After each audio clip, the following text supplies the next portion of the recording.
tanto ruido confunde. ¿Qué o quién estará detrás? ¿Te atreves a abrir? En la web suena más fuerte y claro. Cabecera MX presenta El Timbre. Iniciamos.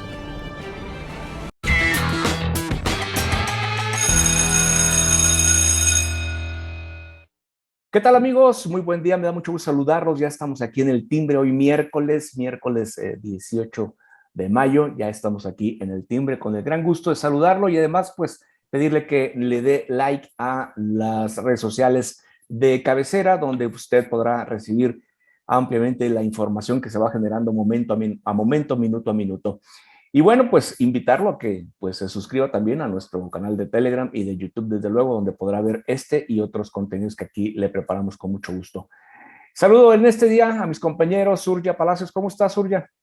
¿Qué tal? Muy bien, encantada de estar con todos ustedes. Muy buen día, Carlos, Alberto. Pues feliz miércoles para todos, aunque los temas de los que vamos a hablar Muy no son muy felices. alegres, lamentablemente. Desgraciadamente es lo que estamos viviendo y es algo que no podemos dejar tampoco de lado. Hay que tocarlo.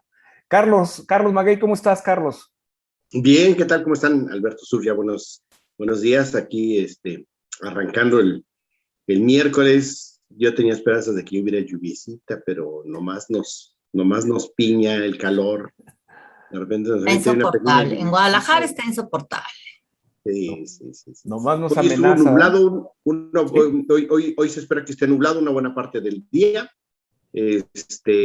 Pero si es como los días anteriores, que ha estado nublado, pero el calor no ha cesado, pues tampoco es gran gratificación, ¿verdad?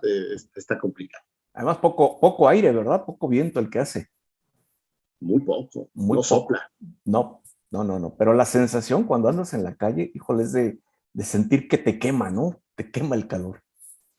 Hace una semana me tocó acompañar a las personas güirras que salieron del centro de Guadalajara y los acompañé hasta Tonalá.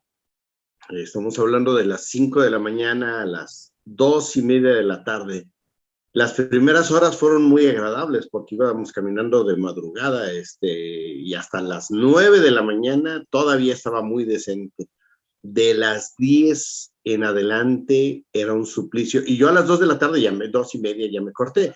Yo no me imagino cómo le están llevando ellos. Hoy están todavía en Michoacán y todavía les falta llegar a Estado de México y Ciudad de México. O sea, va para largo. Es una caminata de verdad que si practicaran la religión católica diríamos que es una manda de veras, nomás no es su religión, ¿verdad? Pero de veras está matado eso. Sí, tremendo. Lo bueno es de que van a ir pasando por lugares un poquito más agradables que en estas condiciones del estado de Jalisco, sobre todo en las zonas de Michoacán, que es muy fresco el lugar. Pero bueno, pues ojalá y les vaya bien, lleguen pronto y con bien.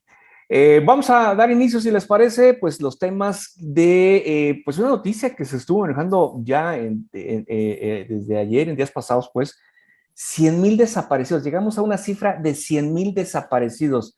Algo así como el estadio Azteca, se estaban haciendo esta pues comparativa, ¿no? Tremendo, 100,000 desaparecidos en el país. Es motivo de la inseguridad que prevalece, obviamente no solamente de este sexenio, desde luego, sino desde sexenios anteriores. Surya, ¿qué nos dices? Pues terrible esta cifra macabra de 100,000 mexicanos que un día salieron de su casa y no regresaron. Nos debería de dar vergüenza. Nos duele, a mí en lo personal, todo lo que he leído al respecto, un reportaje muy bueno que sacó Quinto Elemento Lab, eh, este grupo de periodistas independientes que han realizado muchos reportajes en el tema de los desaparecidos, pero en especial al llegar a las cifras de 100,000 desaparecidos, desmenuzaron muy bien la base de datos que se tiene hasta el momento, una base de datos, por cierto, que sigue siendo muy deficiente. Eh, Esto es deprimente, nos debe doler mucho como sociedad y nos debe también pues el hecho, debemos de estar alertas y decir a las autoridades que algo sin duda alguna se ha dejado de hacer y lo que se ha hecho, pues evidentemente no se ha hecho bien. A mí me gustaría sobre todo destacar que si bien el 83% de estos 100,000 desaparecidos se han registrado desde 2006 a la fecha, ¿no? Digamos que ahí sí hay un parteaguas, que es a partir del sexenio de Felipe Calderón. Pero lo más destacable en lo que yo me puse a revisar junto con leyendo este tema con el reportaje que hizo Quinto Elemento Lab, resulta que si uno toma solo las cifras de los 3 primeros años, tanto de Calderón como de Enrique Peña Nieto, como los 3 primeros años que llevamos de la actual administración con Andrés Manuel López Obrador, los desaparecidos se duplicaron en la actual administración. Es decir, el gobierno de López Obrador tiene la cifra récord de duplicar el número de desaparecidos con respecto a los 3 primeros años de Enrique Peña Nieto.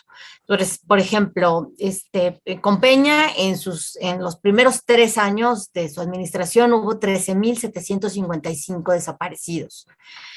Con AMLO, en los 3 primeros años son 27,841 desaparecidos. Entonces, 13,000 más 13,000 son 26,000, ¿no? Ese sería el doble. Pues lo superó López Obrador, porque en los 3 primeros años de esta administración van 27,841 desaparecidos.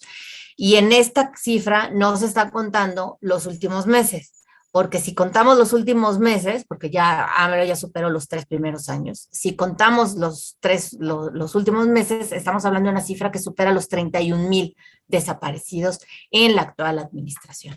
Entonces, es cierto, el fenómeno no es nuevo, se trata de una crisis humanitaria, es un delito que no prescribe. Otras administraciones obviamente tienen su responsabilidad, pero creo que hay que señalar muy claramente esto. Los desaparecidos se han duplicado con la actual administración de López Obrador y eso es gravísimo. Sí, tremendo, tremendo, es gravísimo. No es una cifra que tampoco tengamos que presumir, desde luego, por razón y respeto a las víctimas de desaparición, a las familiares, sobre todo, como tú lo dices, que es sumamente lamentable que en un país como México esté ocurriendo este tipo de situaciones. Pero las causas son evidentes, ¿no, Carlos? Bueno, las causas en realidad tienen orígenes diversos. Una de las primeras causas, la más común, es el enfrentamiento o las decisiones de los grupos delictivos para o eliminar personas o para financiarse de otro modo, por ejemplo, el secuestro y que luego ya no entregan a las personas, o la extorsión, sobre todo todos estos casos cuando hablamos de hombres. Cuando hablamos de mujeres y de niñas, la causa es evidentemente otra. Niñas, niños y mujeres.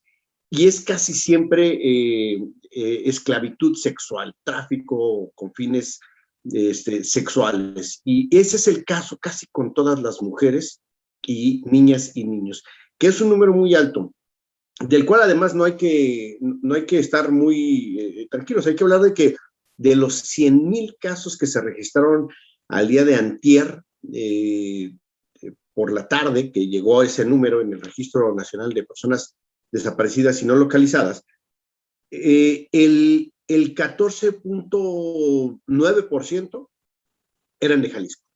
Es decir, el estado que tiene mayor número de personas desaparecidas es Jalisco. Y no estamos hablando de que Jalisco sea la entidad más poblada. Jalisco es la tercera entidad más poblada, a veces la cuarta, a veces la tercera, dependiendo, y se han peleando con Veracruz ese número. Pero el primer lugar es Estado de México y no está en primer lugar. El segundo lugar en población, corrijo, el primer lugar en población es Estado de México, pero no es el primer lugar en personas desaparecidas.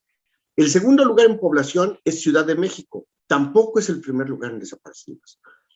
Podríamos hablar de Veracruz, si está en tercero o en cuarto, tampoco es primer lugar en desaparecidos, es Jalisco. Jalisco es la entidad que tiene más personas desaparecidas. Y luego le va Tamaulipas, que desde luego es una entidad que tiene muchísimo menos población y también es igualmente alarmante, ¿no? Que estas entidades estén así. Insisto, las razones son multifactoriales y creo que, digo, desde luego todo, el 90% tiene que ver con violencia y con delitos. La razón es qué tipo de delito, ¿no? También hay una parte de personas no localizadas, que son estas personas que tienen un periodo más corto que no están literal localizables, pero que no se consideran todavía desaparecidas y que entran en esos rangos de personas que a veces desaparecen por voluntad, se alejan de su familia o de su lugar por voluntad y que pueden regresar, pero que si pasa un determinado tiempo, no recuerdo cuántos, pero no es mucho, si pasa cierta fracción de tiempo, y ya dejan de ser personas no localizadas y ya se convierten en desaparecidas. O sea, tampoco quiere decir que toda la gente esté como no localizable, ¿no? Entonces, es una condición muy difícil. Yo creo que uno de los peligros más importantes que hoy tenemos, junto con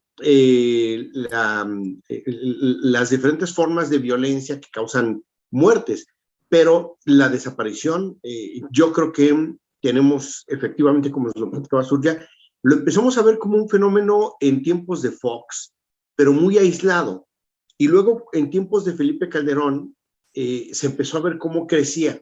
En Jalisco empezó a aparecer el fenómeno y Emilio González Márquez lo ignoró por completo. Las organizaciones sociales le decían, está este problema, y él realmente lo ignoró. Y con Aristóteles Sandoval se le empezó a dar atención, se creó una fiscalía especializada para el tema, pero después esa fiscalía quedó un poco desfasada cuando se creó la ley nacional, la ley general, perdón, que atiende este delito, y no se ha actualizado con Enrique Alfaro.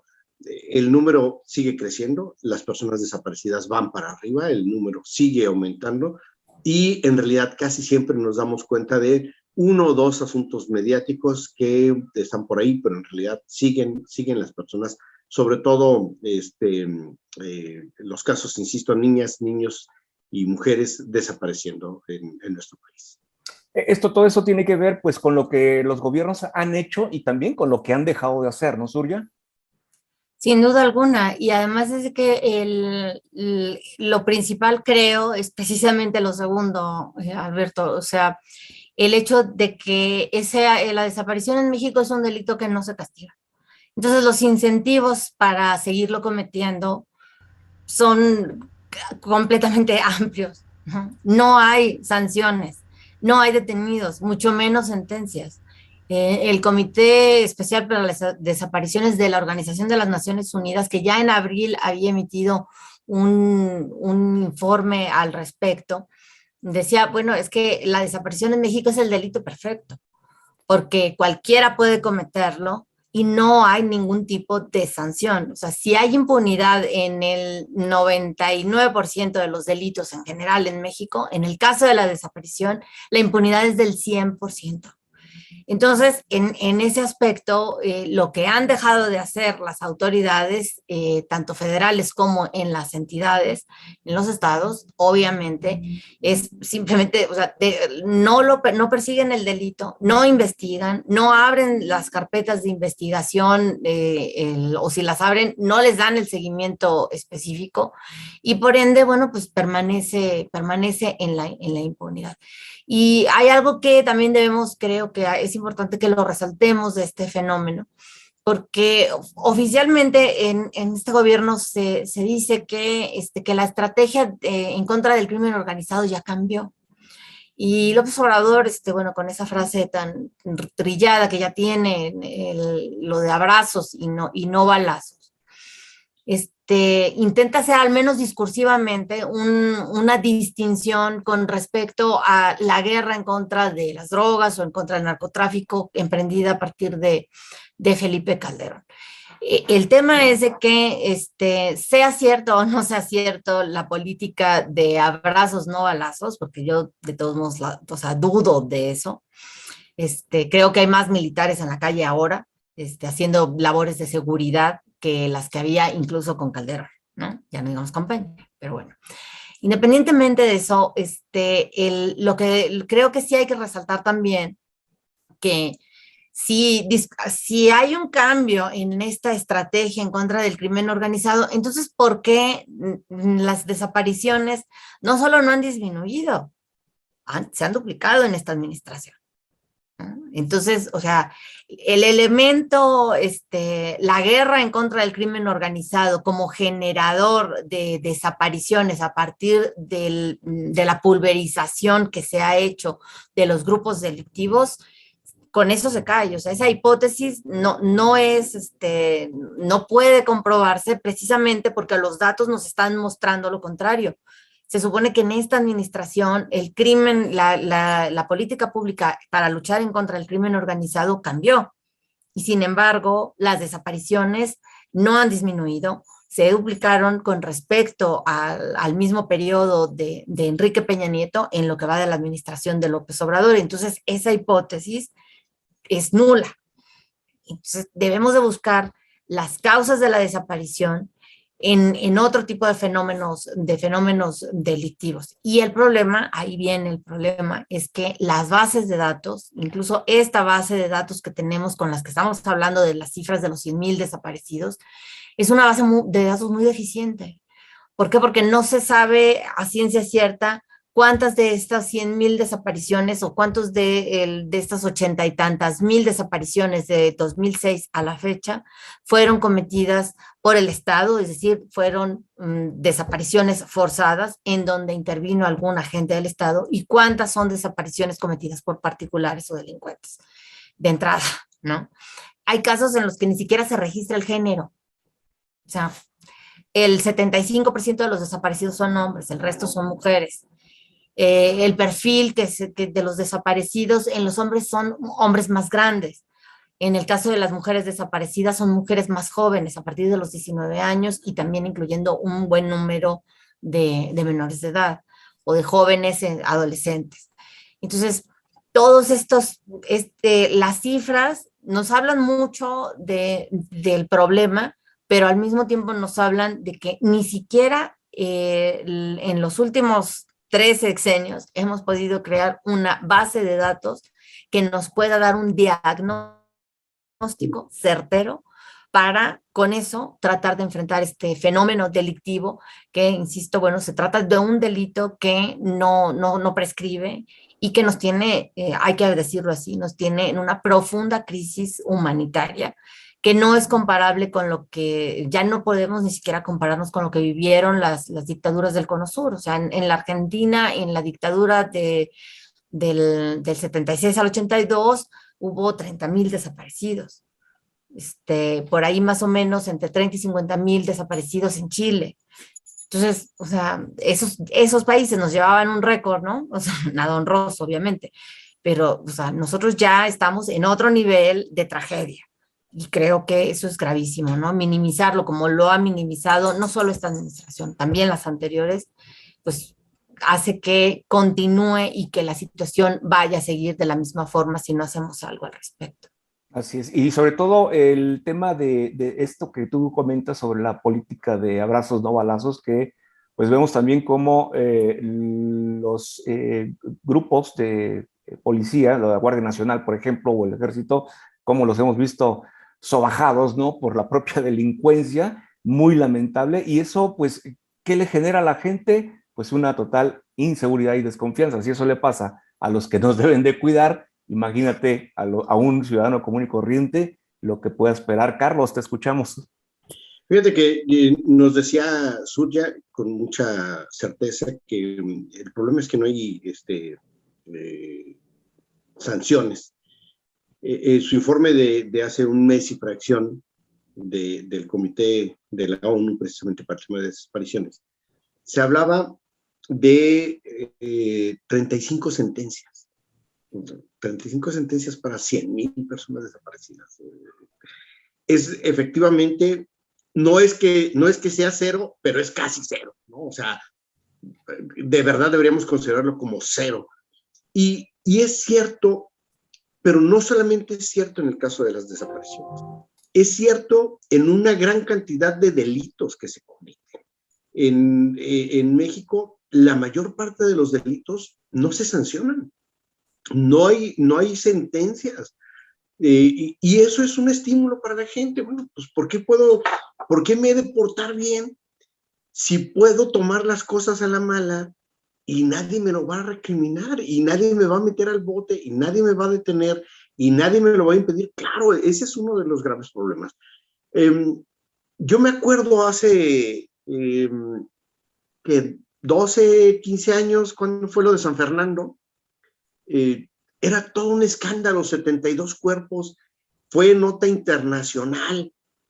Hoy hay 72 cuerpos a la semana en Guanajuato, en Tamaulipas, en Jalisco, en Zacatecas. O sea, son números que decimos, no es posible que hoy sean cualquier cosa, no menospreciando a las personas que están ahí, a las fosas que se encuentran, sino la cantidad de personas que se encuentran ahí. Y como bien nos lo decía Surya, aunque existe una legislación que ordena tener un registro nacional y que se ha hablado del asunto, que al menos son 5 elementos los que se tienen que registrar cuando se encuentra un cadáver, de la trazabilidad, que es dónde estuvo, cómo estuvo acomodado, la descripción de las marcas como tatuajes, como cicatrices, la identificación de las placas dentales o de las impresiones dentales, el ADN, todos esos elementos que están marcados en la ley que se tienen que tomar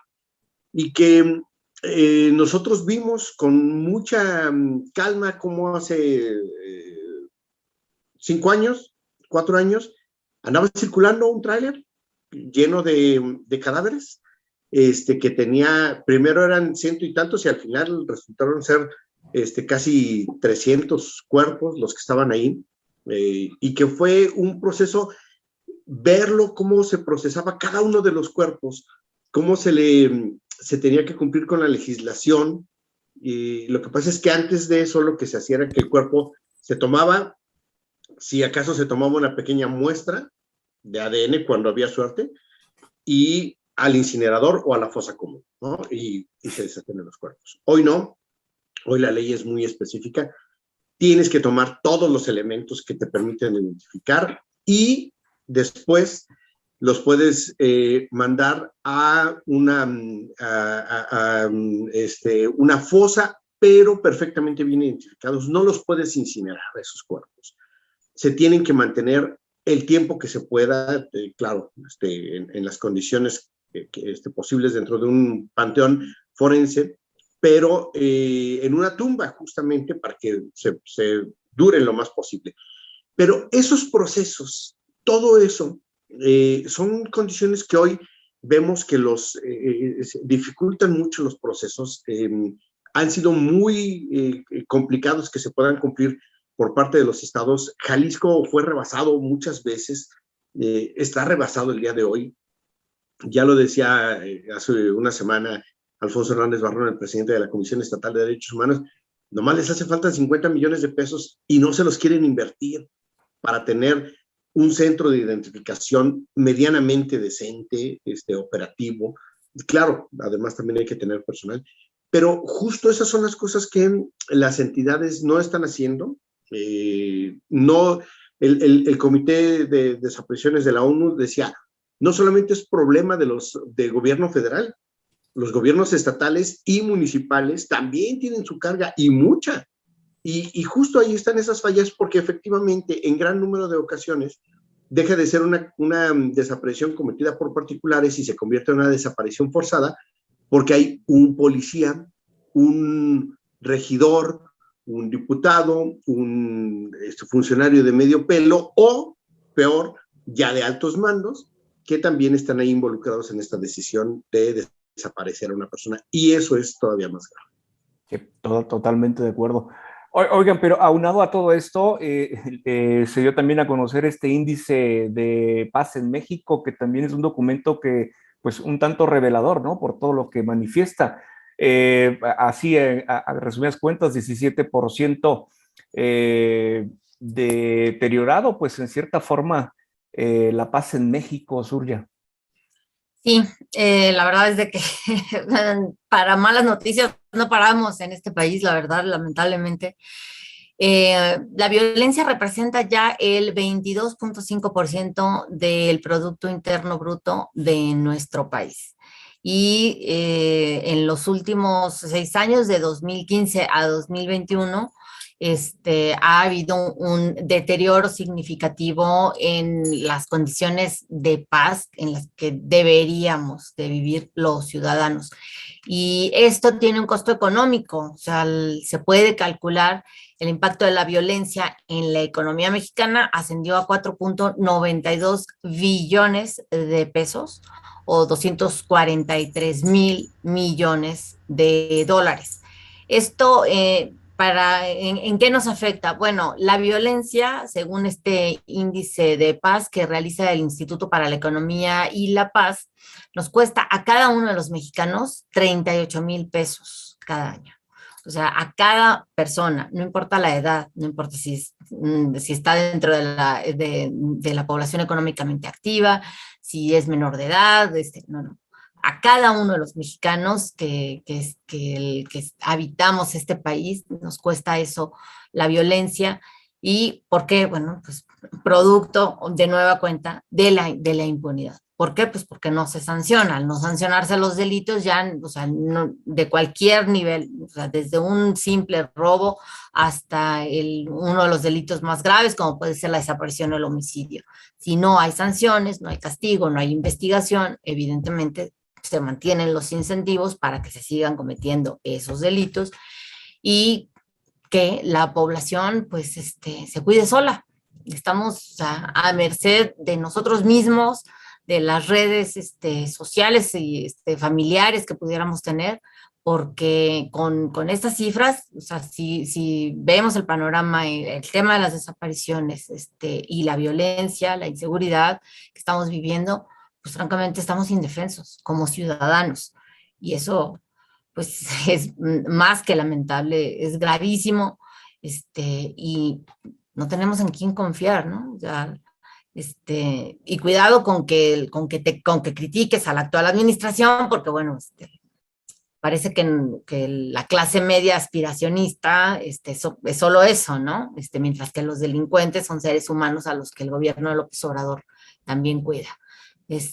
Pero de lo que sí podemos estar seguros es que a nosotros, a todos los ciudadanos que trabajamos, que pagamos impuestos, a esos no se nos proporciona la debida seguridad. Y este índice también, pues, revela cómo se encuentran los estados, ¿no? Yucatán sigue siendo el estado, pues, más pacífico del país. Ojalá y sigan y lo cuiden y lo sigan llevando, y ojalá se extienda esta pacificación a los demás estados. Y lo que, pues, no es noticia, Carlos, es que, pues, los estados que se han señalado como violentos, pues, siguen siendo violentos, ¿no? Así es. Incluso hasta más, ¿no? Incluso hasta más violentos. Han tenido mayor número de delitos. Recientemente el gobierno del estado aquí en Jalisco y gobierno federal han presumido bajas en ciertos delitos. Creo que más bien lo que deberían aclarar es que hay bajas en denuncias, que no es lo mismo, ¿no? No es lo mismo que haya bajas en las denuncias que haya bajas en los delitos. Hay delitos que siempre se van a denunciar, como por ejemplo el robo de autos. Eso sí es cierto, ¿no? Porque, pues, por el seguro o por tu seguridad de que si van a cometer un delito con él, bueno, esos casi siempre ahí rara vez hay cifra negra, pero hay muchos delitos que sí hay cifra negra, como por ejemplo en la violación. En la violación es común que no se denuncie. ¿Por qué? Pues hay muchísimos factores, entre otros que casi siempre es un familiar el responsable, otros que les da vergüenza a las mujeres, que están amenazadas, que los niños y niñas que son víctimas de violencia, igual de violación, perdón, tienen ese mismo temor. En el caso de robo a casa habitación, con frecuencia esos se denuncian. Si son montos menores, a veces no lo denuncian las personas. El robo de celulares, un tiempo se denunció mucho, sí, un tiempo se denunció mucho por el asunto de las extorsiones, porque podías bloquear tu teléfono, porque comprabas seguro para que te regresaran. Ahorita ya mucha gente no compra el seguro y por tanto ya no denuncia, ya no le ve razón a denunciar el robo a celular, nomás la da de baja y vamos, ¿no? A comprarse otro más baratito para aguantar. El asalto callejero también ha ido a la baja, pero otra vez muy probablemente lo que va a la baja solamente sea la denuncia, ¿no? Y no necesariamente el delito. ¿Por qué? Porque a la gente le preguntas y Guadalajara tuvo un aumento en la percepción, en la sensación de inseguridad en el índice de INEGI que se reportó el mes pasado. Toda la zona metropolitana tuvo un descenso, algunos municipios más que otros. Vallarta inexplicablemente está bajísimo, ¿no? Y digo inexplicablemente porque ahí lo vemos llenos de delitos cada rato, vemos que están atascados de la Guardia Nacional. En el mar hay algo bueno, ¿no? En el mar, sí, ¿no? Es que la vida es más sabrosa. Y aún así, a pesar de tantos casos que vemos o que conocemos aquí de lo que sucede allá, y aún así se registran. Pero Guadalajara se mantiene en altos números, incluso los municipios de zona metropolitana que bajaron, como Tonalá, Tlaquepaque, Tlajomulco, pues no están en números bajos, o sea, nomás no están tan altos, pero andan en el 70% de percepción de inseguridad, y eso ya es mucho, que 7 de cada 10 personas te digan que no se sienten seguras en su municipio. Bueno, es un indicador de que las cosas no están bien. Otra vez, creo que a veces los gobiernos nos quieren vender piñas respecto de lo que ellos creen que están controlando de inseguridad, y otra cosa es distinto a lo que la gente está sintiendo. A veces culpan a los medios y dicen que los medios son los que están generando la psicosis. Yo creo que no, yo creo que los medios reflejan lo que siente la gente. Y este índice de por la paz en México da un dato que pues nadie se salva, ¿eh? En 2021, 401 policías y 102 políticos y candidatos fueron asesinados en México. Es también uno de los lugares más peligrosos para el periodismo a nivel mundial, ¿eh? Eso es un tema que híjole, muy... Vamos de récord en récord, ¿no? O ¿sí? sea, pero todo negativo, todo trágico, todo sangriento. O sea, eso es ya... o sea, es deprimente, pues. Claro, O sea, claro. Nada ¿a que dónde? presumir. ¿Y cómo, no? O sea, ¿cómo vamos a salir de esto? Sí, ojalá y realmente las autoridades se pusieran a trabajar en lo que queda de esta administración y bueno, pues traten de mejorar el rumbo en materia de seguridad y todos los aspectos que pues afectan a la sociedad en general, ¿no? Y más porque pues, híjole, vienen elecciones y uno no sabe lo que pueda ocurrir en materia de seguridad en estos estados donde ocurren elecciones, ¿no? Ya lo vimos, ya hemos visto anteriormente, ¿no? Carlos. Sí, justo llegan los procesos electorales y bueno, a veces se disparan, a veces se aminoran.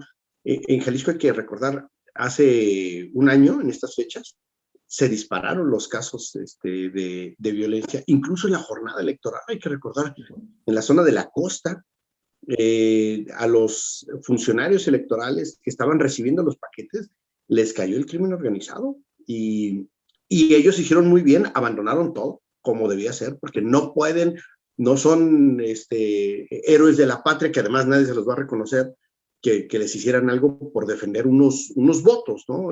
Creo que hicieron bien en abandonar todo, pero ya lo hemos visto, se suspendió un proceso electoral que a la fecha no se ha podido realizar, porque no hay condiciones de seguridad. Los consejos que se instalaron para gobernar no han podido hacerlo con entereza porque tienen que estar cambiando cada rato porque tienen problemas derivados justamente de la violencia. Entonces, podemos tener algunas sensaciones de que Jalisco, por ejemplo, está a media tabla en este índice de la paz, ¿no? Anda en el lugar 19 y diría uno, bueno, estamos a media tabla, no estamos tan mal, pero en realidad la gente no lo siente así, ¿no?